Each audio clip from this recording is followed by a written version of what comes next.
So this morning I explained to you some of the reasons why I think you ought to think about native grass as a forage tool. What I'm going to talk to you about now, I'm saying it's kind of tongue-in-cheek, is why you can't, why it's a bad idea. Because keep in mind, I don't care what forage any of us have talked about. We just heard about plantain, right? We've heard about different summer annuals. Each one of them's got their weaknesses. Every forage you can possibly think of has its pros and its cons, and native grasses are no exception. Are there good things about them? Yes, I've shared those with you. But let's talk about some of the challenges. When I talk to a lot of people around the country about native grass forages, these are sort of the big three, and kind of in the order that I think I hear them and people's concerns lie.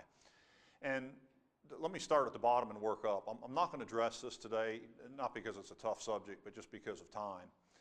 This I touched on a little bit in the previous talk, and let me just reemphasize.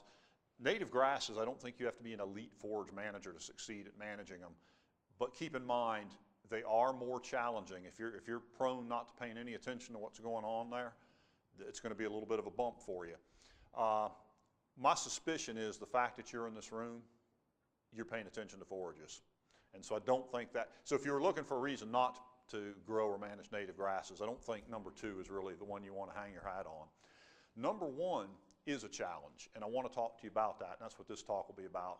I do want to point out too that this is an accurate statement. They're difficult to establish, difficult to manage, short grazing season. Every one of those is an absolutely accurate statement. Where we need to sort of break into this is, what does too mean? What is too difficult? And I've shared some of that with you. What is too short? And now I want to talk to you about what is too difficult. So reality check. Native grasses, particularly switchgrass, stands out, and I'll kind of emphasize it a little bit because we've done some studies on it. Very small seeded. And small seeds, second problem, slow germination, and really literally 3 to 4 weeks. I worked with a producer in Middle Tennessee this spring, and we planted a 40-acre field to a blend of big blue stem and Indian grass and little blue stem. And the lady was about to kill me. This joker from Knoxville come down to their farm, told them to spend all this money, and 3-4 weeks into it, she had a field full of dirt and was a laughingstock of the neighborhood. And she knew she'd done something wrong, and I had told her ahead of time, I'll show up in about 5 weeks after you plant. I didn't want to show up before that because I knew I'd be looking at dirt, and I didn't want to wait any longer than that because I knew the disc would have come out of the barn and would have been cutting up the field because she'd be moving on. And what I was able to show her when I showed up is a whole bunch of seedlings just starting to germinate. And I wish I'd put a picture of their farm in here. I didn't, but I'll show you one that looks a lot like it. But that's a simple fact. They're slow to germinate. Low seedling vigor, small seed, not a lot of energy. And then the other annoying thing about native grasses, I showed you that slide earlier about those real deep root systems. And like all of us, our greatest strength is often our greatest weakness. And because these native grasses have such a deep root system, as a seedling, they tend to emphasize that root growth over top growth. And so they are busy sending that root down, and in that seedling year, it is not at all uncommon to get 4+ foot deep root systems out of those seedlings. And they sacrifice, it's a distance runner, right? So they're sacrificing speedy growth that Matt talked about with the annuals, which is their whole growth strategy. Good Lord designed annuals. He said you got to sprint on these perennials. It's all about that root system because they want to be able to go the long distance. Because of all of these things, they're very vulnerable to weed pressure as seedlings, bottom line. I threw these little targets up here because, at least to me, back in the day, I used to do a fair amount of shooting. Anymore, I joke with my kids back when I used to be an actual person. You know, I would do things. Now that I'm an old doty guy, some of these things get dusty. But if I took you out to shoot at 2 targets, we went down to Virgiline on Matt's farm, and he set up a snuff can at 100 yards. And then he said, you got your choice, Kaiser. See if you can hit the snuff can, or if you prefer, try to hit the wide side of the barn, your choice. The wide side of the barn, I could be drinking coffee, talking on my cell phone, and shooting my rifle all at the same time, and there's a decent chance I might hit it. Anybody here ever planted cereal rye? I assume somebody has, right? Are y'all in a post-lunch narcosis? It's that freaking cherry cobbler. Admit it, you went back for seconds. I'll know who went for seconds. That'll be the person with the head down on the desk. So, you know, I mentioned that I went to Clemson, but I also got my bachelor's at a far nobler institution. Just up the road here in a place called Blacksburg. Freshman year, I had to take this thing called calculus. I sat behind my buddy, who's a big bruising dude, in calculus class at 8 a.m. And he said it was really, he got a kick out of it. The only thing that kept him going through calculus class, do y'all know what a spiral notebook is? It's got the wires that hold it together. He said every day at 8:50 when that class bell rang and we broke up, I had this red line down my forehead where I'd passed out on my spiral notebook. So if you ate 2 servings of that cherry cobbler, I'm going to be able to find you. The little target I've got to pay attention to. I can't hit that little target if I'm sloppy. So cereal rye, you spill some of it in the bed of your truck, you know what it's going to do? It's going to germinate. It falls out over the side of the drill where you're pouring it in. You've got a stand of cereal rye. Native grasses are not cereal rye. They are perennials, and they're a little bit of a pain in the butt. So that's why the target. So I don't know if some of y'all remember, there was all these youngsters in here won't know what I'm talking about. We're some old guys. Hey, back in the 90s, there was an election campaign, and one of the candidates for the president had this slogan, it's the economy, stupid. And they were trying to remind themselves to not get distracted and just focus on the economy as the cornerstone of their campaign. So please understand, I didn't come to Wytheville, Virginia to tell you all are stupid, but what I'm wanting you to do is to focus on the competition if you want to plant native grasses. That is the name of the game. That's 95% of the battle. And an important step in this is the advanced weed control. So here's how you fail at planting native grasses. You wake up on April 15th and say, you know, J.B. Daniel had that neat workshop in Wytheville. I remember some guy up there talking about native grasses. I'm going to get me a sack of that seed and run out and plant some this afternoon. No. Your chance of success is about 5% if you do that, maybe not even that high. So what you've got to do is you've got to get out there ahead of time, and frankly, if you have warm season perennial competition like we have down in the Piedmont and Tennessee, maybe you got a little bit of scattered Johnson grass, Dallas grass, perennial foxtail that we're getting in Tennessee, common Bermuda. The time to control those is the late summer before you want to plant. Cool season perennials, and keep in mind, back to a point that Matt made earlier, nobody's talking about converting a high quality pasture to something else, right? It just doesn't make any good business, practical, or economic sense. What I'm talking about here is either marginal land or ratty pastures that need some attention. And so those ratty pastures may still have some residual fescue or orchard grass in there. By far and away, the best time to control those is late in the fall, before your frost or even after your frost. The same amount of herbicide in the fall of the year is far more effective on any of these than in the spring of the year. So ideally, you would plan ahead and be prepared to plant the following year. So for instance, if I wanted to plant a patch of native grass on my farm, right today, plan A would be to think about the spring of 2020 and use 19 as that transitional period. And by the way, when I told you about grazing management for these natives, I stressed that really it's not that different than any other forage grass. It's just that height window you're looking for is greater. Everything I'm telling you about planting natives, if you pay attention, is no different than what Matt would get up here and tell you about to plant novel fescue, or if you had a seeded Bermuda, which I guess up in this country wouldn't, John, make a whole lot of sense, but maybe. Certainly in the Piedmont it could. But the steps that we're talking about, I've talked to many of our agents who their producers have failed to get decent Kentucky 31 stands, and you ask them why. What's the answer? Competition. So really, there's nothing unusual about what I'm telling you here. I'm just really telling you agronomy 101. So all these things have to be considered, and if you had the choice, new ground, something you've just dozed off, or something that's coming out of a crop in history, would be the perfect place to plant natives because you have suppressed those weeds as a rule. So again, think ahead. Advanced weed control is absolutely critical. Now, once the drill leaves the field, the game is not over. And this is sometimes where people fall down. They may do a good job leading into the planting, but neglect to stay with the program. And so right here, this is in East Tennessee, 10 or so, 15-acre field that we planted there to natives. There's my pocket knife, there's a seedling, and up here about waist deep, probably not quite that high, somewhere knee to hip deep, is a 100% stand of pigweed, right? And so what do? Well, the simple answer is you get a rotary mower out and you clip the weeds and let the seedlings get light. Keep in mind, these native grass seedlings are not struggling for moisture, especially once they have tillered or developed adventitious roots, so they get a little size on them. If it quit raining when they reach that size, the rest of the summer you would get a fine stand. What they suffer from is a lack of light, and so you've got to keep canopies off them that first summer. And so this guy did a world-class job. In fact, I'll show you the seed bed here in just a minute of advanced weed control. But if he had not pulled that rotary mower out, he was going to lose that stand. Broadleaves can be a problem. The great news, this is a 100% stand, 90% stand, Big Blue and Indian, but we lost it. Because what's coming up here is a bunch of Virginia copperleaf, which doesn't care about plateau, and it came on. The good news is with native grass seedlings is once they reach about the 4-leaf stage, we can put 2,4-D over them. So there are options with herbicides.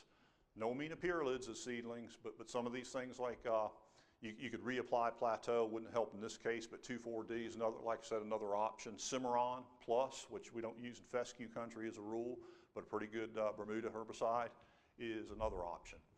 And then finally, annual grasses can really, really take us for a ride. What you see here is an eastern gamagrass planting in a seedling year. We had a 150% stand of crabgrass. Talked about how it can volunteer. Normally we tell people the seedling year don't plan on any production. We rolled about 2 tons per acre of hay off of here because it was our last option. There was no other way to deal with this competition. So we cut it for hay, cut it kind of high, about 6-8 inches, rolled it up, a couple tons of really good hay. And because that weed pressure, that crabgrass was so heavy, the next spring we had an exceptionally clean, exceptionally well-established eastern gamagrass stand. So my point is this: during that seedling year, be prepared to clip, which will solve 90% of your problems. If you must spray, I don't encourage it that seedling year, but it can be essential. Haying, and I haven't mentioned grazing, but folks, yes or no, cattle like crabgrass? Heck yes, it's about one of the best forages there is, right? I mean, it is a trophy forage. So another solution here, as long as, and Johnson grass, right? Somebody asked me about Johnson grass earlier, outstanding forage. The key to it is get on it early, flash graze it, that's another option. So there are things we can do, but the important thing is you cannot let those seedlings get over top. So advanced weed control, high quality seed bed, and stick with it through that seedling year. Now, no matter how much your county agent or NRCS guy gets paid, he has no control over that. And we have very high success rate with establishing our natives, but if they fail, it's usually because of too much rain or not enough rain. So this planting here is lower middle Tennessee. This is northwest Georgia, planted the same date basically. I went back in June. These guys were in a D4, D5 drought. Beautiful trophy stand, 90+% stand, looks gorgeous. In fact, I went back in August, and that's what it looked like. Fantastic stand. I did not bother to go back here in August because it had not bothered to rain, and I didn't want to die in a ditch because the landowner would have found me and killed me, right? Not that I had anything to do with the drought, but he wasn't happy. If we took every seedling in this entire field and drug them together, we could have filled up an area the size of a pickup truck, okay, 10-acre field. Imagine his joy at my suggestion that he try this, right? Well, we have nothing that we can do about rainfall, but that is where you're going to have your downfall, is if it's either a drought or a deluge. Deluge because it brings on all the weeds, right? Drought because nothing can grow in a drought. In fact, look how clean that field. Heck, the weeds weren't even growing. So good competition control, yes. Rainfall, have to have it, but obviously can't do anything about it. That first picture I showed you about seedling year weed control, where I showed you that pigweed, that's that seed bed. He had rototilled it behind a small grain crop, cereal rye, I believe, and a really high quality seed bed. But anyway, there are some other issues. Just talked to me earlier about planting with Dale Wolf back in the day with cave and rock, and he had to wet chill it, right, Terry? So gamma grass is about 95% dormant when you harvest it, and it stays that way. Cave and rock switchgrass is a particular variety of switchgrass with very high dormancy rates. So be aware that there are some native grasses. Big blue stem, little blue stem Indian grass, I have never had a problem with dormancy. One of our southern Switchgrasses that we've used a lot, Alamo, no problem. Canlow, which would make a lot of sense up here, can have some pretty high dormancy rates. But just again, good agronomy, shallow seeding, good seed soil contact, and limited thatch are all things that we want. These are all important issues, but relative to rainfall and competition control, I kind of relegate these to tier 2. You got to pay attention to them. You got to do good agronomy. So that's why I mention them. Now the other thing I want to mention, this is some new ground right here that was planted June 19th. This is switchgrass up here, as I recall, and a big blue Indian blend right there. And what I want to stress is that these pictures were taken probably in early August, late July. You look at that and you think, well, this is obviously a failure, right? Not so. What has to happen in the seedling year of a native grass stand is you must try to get close to 1 plant per square foot. If you achieve that, and these plants can go into winter dormancy, even this tall, tillered is what you really want to see. They don't have to be big. And there's 1 plant per square foot, and it may not look like much, you have succeeded. Your neighbors will all think you have failed. You may have thought you have failed, but the reality is what that stand looks like the following spring, 12 months later, those are stands. Again, you look at that right there with those diminutive little seedlings and you think, oh man, nothing's happening. Something's happening.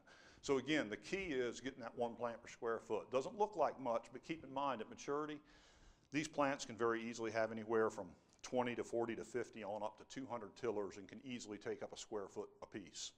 And our studies show us we don't need plant populations higher than that. It won't materially affect yield. Just to show you, this is John Jennings rather. He's a forage specialist there in Arkansas. He and I got a USDA grant a few years back. He planted 3 demonstration farms, and he was kind of tired. He's not particularly a native grass guy per se. He's just a forage generalist. But he kind of got tired of hearing all this talk about taking 3 to 5 years to establish natives and it can't be done. And John's a pretty solid agronomist, and he said, look, we're just going to do good agronomy. We're going to do what we're supposed to do. And he went out and did exceptional weed control, took care of business, planted properly, did follow-up weed control. Now, John didn't get the rain that spring in a timely way, but that is an April planting and an early, or I don't know, maybe it's mid-August picture. I've forgotten the actual date of it. But he had 3 demo farms, and they all look like that by summer's end, okay? So again, just to remind you, weed control, weed control, weed control. Yes, plant shallow, like all of our grass seed. Manage that first year weed pressure.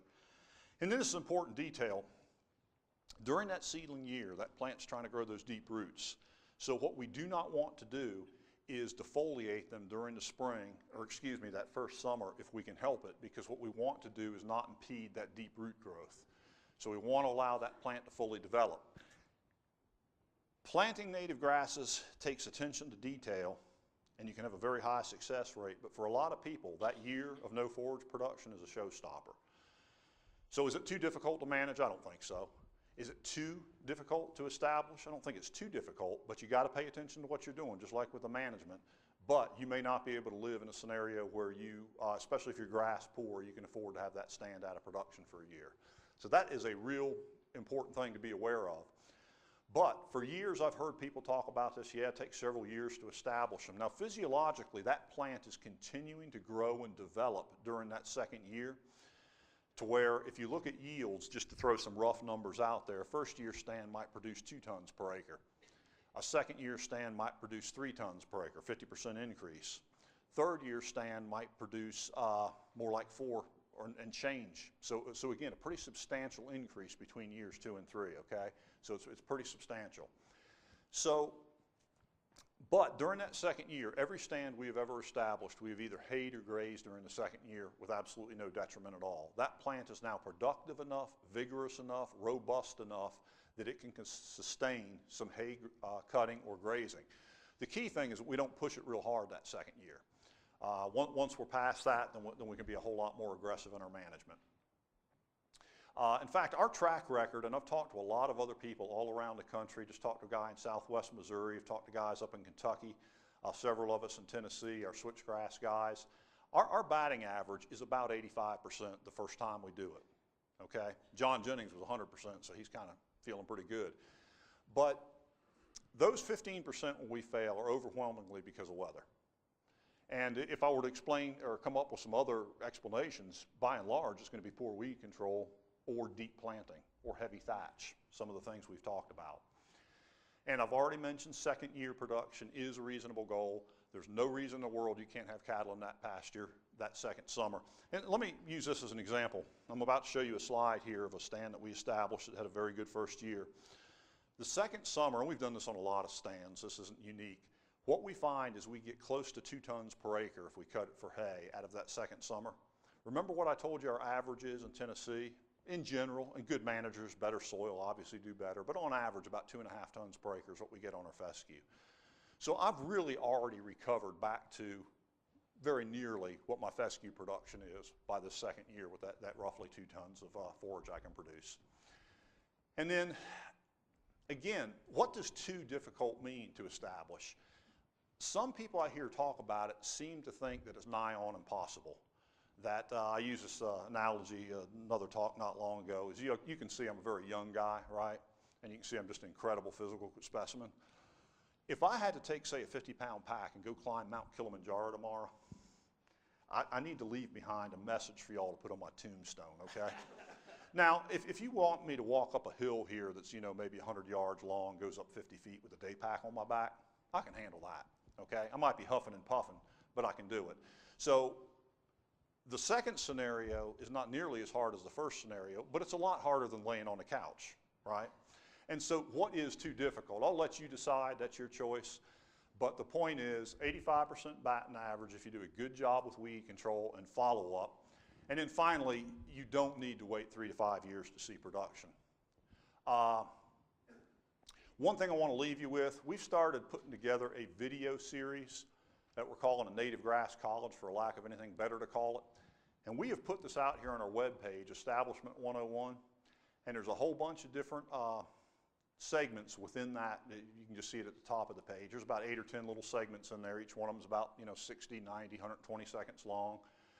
And a bunch of other resources here you can click on and download PDFs. But that is out there. It's something you can follow up with along with this literature I put up here if you want some more information on this or a reminder of some of the things I've said. And then just to wrap it up, here's that stand I mentioned that produced 2 tons the next spring, planted April 20th, standard seeding rate, and that picture was taken September 28th. Folks, it can be done. All you need to do is good agronomy and pray for rain. The good Lord will give you timely rain. And that's not an unusual scenario.